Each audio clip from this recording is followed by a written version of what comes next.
मागील भागात आपण पाहिले की आकाशला दामोदर पंतांनी त्यांच्या घरी आणले होते आणि आकाशच्या हट्टाखातर ते त्याला एक गोष्ट सांगू लागले.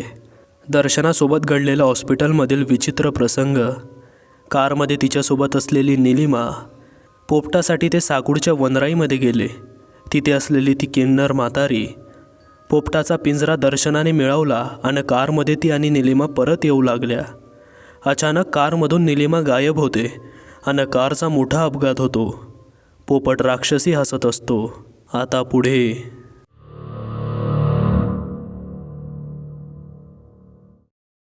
सुयोग, पंत आणि आकाश यांचे जेवण झाले. रात्री आकाशच्या खूप विनवण्या केल्यानंतर पंत पुढची कथा सांगण्यासाठी तयार झाले, पण एका अटीवर. या कथेनंतर काहीच विचारायचं नाही आणि आज नंतर कधी या गावात परत यायचं देखील नाही, पंत म्हणाले. आकाशने पंतांना वचन दिले. पंत पुढे कथा सांगू लागले. दर्शनाच्या मृत्यूनंतर पोपट एखाद्या राक्षसाप्रमाणे हसत होता आणि निलिमा चालत चालत मगरवाडी गावाच्या दिशेने जाऊ लागली. दर्शनाच्या बाजूला असलेल्या फोनमधून तिच्या पतीचा म्हणजेच आदिनाथ काशीनाथ राऊतचा हॅलो हॅलोचा आवाज येत होता. 10 मिनिटे वाट बघूनसुद्धा समोरून आवाज न आल्याने आदिनाथने फोन कट केला आणि पुन्हा कॉल करण्याचा प्रयत्न करत होता. मात्र दर्शना फोन उचलत नव्हती, म्हणून त्याची चिंता अजूनच वाढली होती. बराच वेळ वाट बघून त्याचा धीर आता सुटला होता. म्हणून आदिनाथ आपल्या भावासोबत दर्शनाला शोधण्यासाठी घरातून निघाला. आदिनाथचा भाऊ म्हणजे जगन्नाथ रात्रीच्या किर्र अंधारात बाईकच्या हेडलाईटच्या मदतीने इस्पितळाकडे वेगाने गाडी चालवू लागला आणि आदिनाथ गाडीच्या मागे बसून वारंवार दर्शनाला फोन करत होता. मात्र दर्शना फोन उचलत नव्हती. अचानक जगन्नाथने रोडवर काहीतरी पाहिलं आणि त्याने लगेचच ब्रेक लावला. रोडवर एक रक्तबंबाळ स्त्री पडली होती. आदिनाथ गाडीवरून उतरला. असा अचानक ब्रेक मारल्याने त्याचा मोबाईल फोन खाली पडला होता. त्याने तो उचलला आणि समोर बघतो तर काय, त्याच्या बायकोची कार रस्त्याच्या कडेला असलेल्या झाडाला आदळलेली होती. ते पाहूनच त्याचं मन चर्र झालं होतं. जगन्नाथला बोलण्यासाठी तो त्याच्या दिशेने पाहणार, पण बाईकवरील जगन्नाथ अवाक होऊन रस्त्याच्या मधोमध काहीतरी पाहू लागला होता. आदिनाथने रस्त्याच्या मधोमध पाहिले आणि तो सुन्न झाला. त्याला काहीच समजत नव्हतं काय करावं आणि काय करू नये. जगन्नाथने स्टँडच्या मदतीने गाडी लावली. एक पाऊल टाकून तो त्या स्त्रीच्या दिशेने जात होता. त्याच्या मनातील भीती वाढतच चालली होती. तो देवाकडे हेच मागत होता की ती स्त्री दर्शना वहिनी नसाव्यात. जवळ पोहोचल्यावर त्याच्या मनाची धडधड वाढतच चालली होती आणि त्याने स्त्रीच्या चेहऱ्याकडे पाहिलं तसे त्याच्या डोळ्यातून अश्रू बाहेर पडू लागले. आदिनाथ धावत जगन्नाथकडे आला. त्याचा कंठ दाटून आला होता. आपल्या बायकोला असे रक्ताने माखलेले पाहून त्याला अश्रू अनावर झाले होते. त्याने तिच्या नाकाला बोट लावून श्वास तपासण्याचा प्रयत्न केला, पण खूप उशीर झाला होता. तिच्या चेहऱ्याकडे पाहून तो ओक्साबोक्शी रडू लागला होता. जगन्नाथने बाजूला पाहिले तर वहिनीचा फोन होता. त्यावर 103 मिस कॉल होते. तेवढ्यात कसला तरी आवाज ऐकू येऊ लागला होता. दर्शू, दर्शू, दर्शू. आदिनाथला आश्चर्य वाटले, कारण दर्शनाला फक्त तोच दर्शू नावाने हाक मारायचा. त्याने थोडे पुढे पाहिले तर रस्त्याच्या कडेला पिंजऱ्यामध्ये पोपट होता आणि तोच दर्शू दर्शू असं म्हणत होता. आदिनाथने त्याला निरखून पाहिले तर पोपटाच्या डोळ्यातून अश्रू वाहू लागले होते. फोनवर दर्शना काहीतरी म्हणत होती की तुझ्यासाठी काहीतरी आणत आहे, ते दुसरं काही नसून हाच पोपट असावा असं त्यानं गृहीत धरले आणि रुग्णवाहिकेच्या मदतीने दर्शनाचे मृत शरीर घरी घेऊन आले. सोबत तो पोपटाचा पिंजरासुद्धा घेतला. शेवटी बायकोचे शेवटचे गिफ्ट होते ते. दर्शनाचे मृत शरीर हॉलमध्ये ठेवले आणि पोपट घराच्या गच्चीवर ठेवला. सर्व नातेवाईकांना फोन करून बोलावले. घरात रडारड सुरू होती. दर्शनाचा 10 वर्षांचा मुलगा विश्वनाथ अजून झोपेतच होता. आदिनाथ पुढे सर्वात मोठा प्रश्न होता की विश्वनाथला त्याच्या आईबद्दल कसं सांगायचं. सकाळी एक पाहुणे येत होते. आदिनाथचे सासरचे माणसे, सर्व मित्र एक करून येत होते. पाहुणे मंडळी पुढेही एक प्रश्न होता की आदिनाथला वाढदिवसाच्या शुभेच्छा द्याव्यात की बायको गेली म्हणून धीर द्यावा. किती वाईट परिस्थिती होती.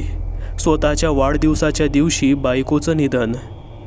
आदिनाथची आई श्यामल, सासू लता, जाऊ कोमल तिघी दर्शनाच्या समोर हुंदके देत बसल्या होत्या. आदिनाथची ताई शीतल सुन्न होऊन बसली होती. तिच्या मांडीवर विश्वनाथ आपल्या आईला टक लावून बघत होता. आदिनाथचा जवळचा मित्र रमेश पाहुण्यांना चहा पाणी देत होता. घरात बरीच गर्दी जमली होती. आदिनाथ दर्शनाच्या चेहऱ्याजवळ एकटक पाहत होता. अचानक तो स्तब्ध झाला. दर्शनाची उजवी पापणी लावली. आदिनाथला हा गैरसमज वाटला म्हणून त्याने ही गोष्ट दुर्लक्षित केली. पण काही सेकंदात तिचा चेहरा आदिनाथच्या दिशेने वळला. तिचे डोळे एकटक आदिनाथला पाहत होते. बघता बघता ती उठून बसली. हळूहळू उभी राहिली आणि जिन्यावरून चालत गच्चीवर जाऊ लागली. आदिनाथला स्वतःच्या डोळ्यांवर विश्वास बसत नव्हता.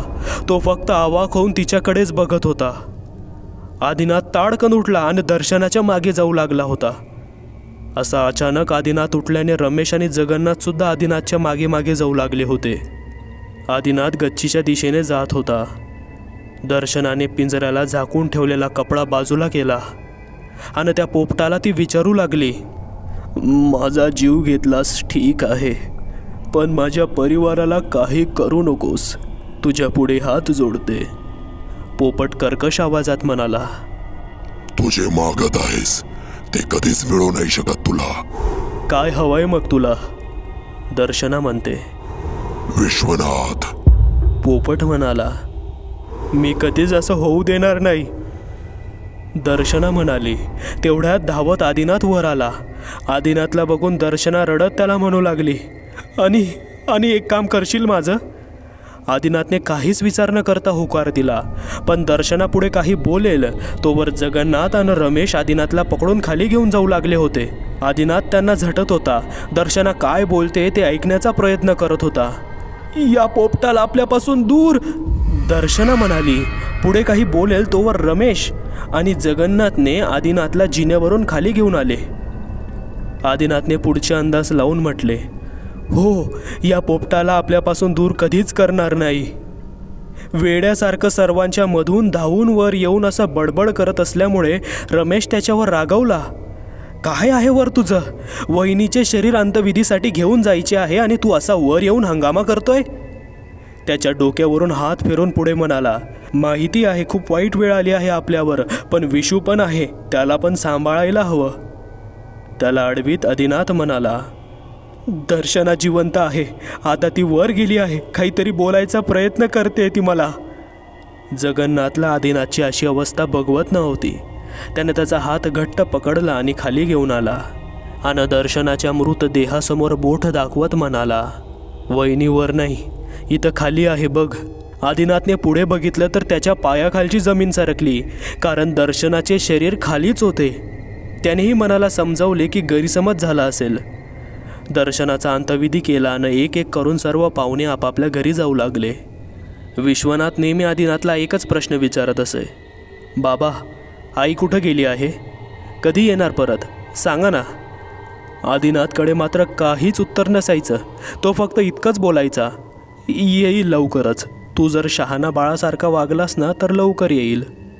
पण नवल म्हणजे काही दिवसांनी विश्वनाथचा हा प्रश्न जणू कुठे हरवलाच होता. विश्वनाथला पोपटाचा लळाच लागला होता. तो आईबद्दल कमी आणि पोपटाबद्दल जास्त विचारू लागला.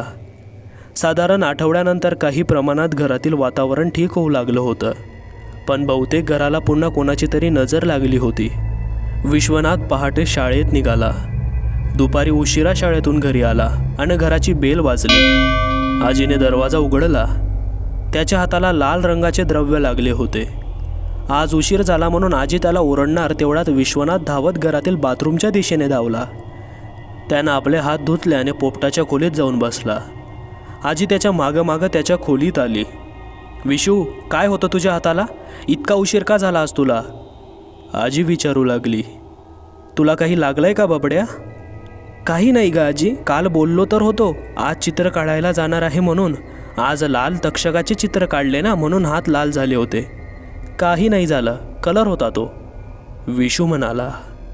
आजीला आठवत नव्हतं काल विशू कधी बोलला होता की आज तो चित्र काढायला जाणार आहे असं. तिला वाटलं सांगितलं असेल विशूने, वय जास्त झाल्यामुळेच मी विसरले असेन. काही तासांनी दरवाजाची बेल वाजली. दुपारच्या वेळेस सर्व घरात झोपले होते, म्हणून आदिनाथ दरवाजा उघडतो आणि पाहतो तर काय, दरवाजावर पोलीस. विश्वनाथचे घर हेच आहे का? पोलीस विचारतात. हो, काय झालं? आदिनाथ विचारतो. काही नाही, जरा विचारपूस करायची आहे. आदिनाथने त्यांना घरात घेतले आणि पुढे म्हणाला, कशाविषयी? कळेल की सर्व, घेऊन तर या त्याला. पोलीस म्हणाले. आदिनाथने विश्वनाथला बाहेर आणले. विश्वनाथची नजर खाली होती आणि ओठातल्या ओठात काहीतरी म्हणत होता. असंच म्हणत तो पोलिसांच्या समोर असलेल्या खुर्चीवर बसला. चिन्मय उदगीरकर, म्हणजे चिनूला काल सायंकाळी तू मगरवाडी गावाच्या विहिरीत धक्का दिलास ना? पोलीस म्हणाले. आदिनाथ हे ऐकून अवाक झाला होता. त्याचं पूर्ण लक्ष विश्वनाथवर होतं. विश्वनाथच्या चेहऱ्यावर हलकेसे हास्य होते. विचित्र नजरेने त्याने पोलिसांकडे पाहिले व म्हणाला, तुमचा काहीतरी गैरसमज झाला आहे. विश्वनाथ एखाद्या प्रौढ व्यक्तीप्रमाणे बोलत होता.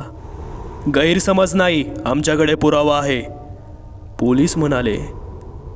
काय पुरावा? विश्वनाथ म्हणाला. तुला का सांगायचं आम्ही? कोर्टात हजर करू आम्ही, तू काळजी करू नकोस. पोलीस म्हणाले. तेवढ्यात आदिनाथ म्हणाला, साहेब, तुमचा खरंच काहीतरी गैरसमज झाला असेल.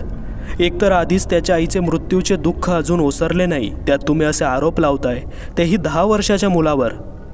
मी समजू शकतो, पण आमच्याकडे पुरावे आहेत. आम्ही असंच कोणाच्याही घरात जात नाहीत आणि आम्हालाही तेवढी संवेदनशीलता आहे, म्हणून तर आम्ही इथे आलो आहोत. तुम्हाला पोलीस ठाण्यात बोलावलं नाही. पोलीस म्हणाले. साहेब, खरंच माझा विश्वास काहीच करू शकत नाही, विश्वास करा माझा. आदिनाथ म्हणाला. एक काम करा जाधव, त्या जनाबाईला घेऊन या ज्यांनी साक्ष दिली होती. पोलीस म्हणाले. जाधव त्यांना आणण्यासाठी निघाला.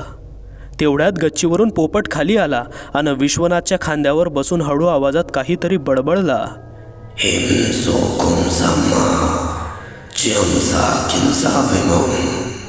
विश्वनाथ पोलिसांकडे एकटक बघत म्हणाला, नाही येणार त्या. आदिनाथ ओरडत विश्वनाथला म्हणाला, गप बस तू.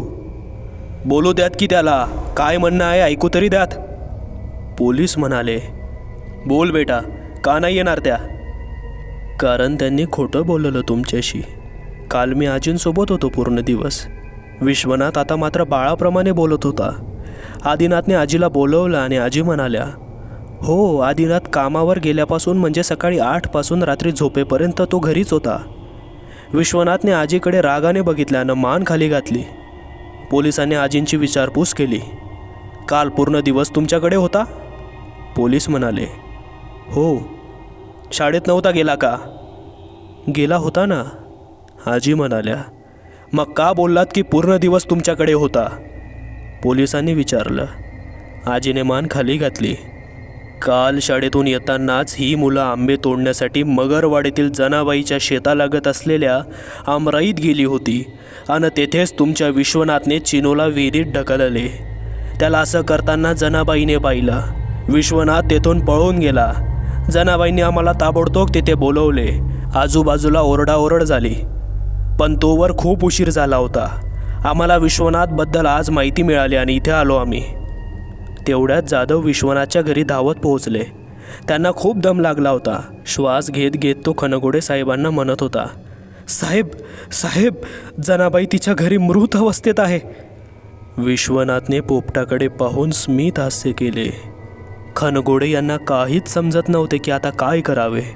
एकमेव पुरावा होता, तोही आता अस्तित्वात नव्हता. आदिनाथला म्हणाले, आता तर आम्ही जात आहोत, पण लवकर भेट होईल. ते तेथून बाहेर पडले आणि जनाबाईच्या घरी जाण्यास निघाले. रात्री सर्व झोपलेले असताना विश्वनाथ पोपटाच्या खोलीत गेला आणि पोपट पिंजऱ्यातून काढून आपल्या खांद्यावर ठेवला आणि काहीतरी गुणगुणत आजीच्या खोलीच्या दिशेने जाऊ लागला.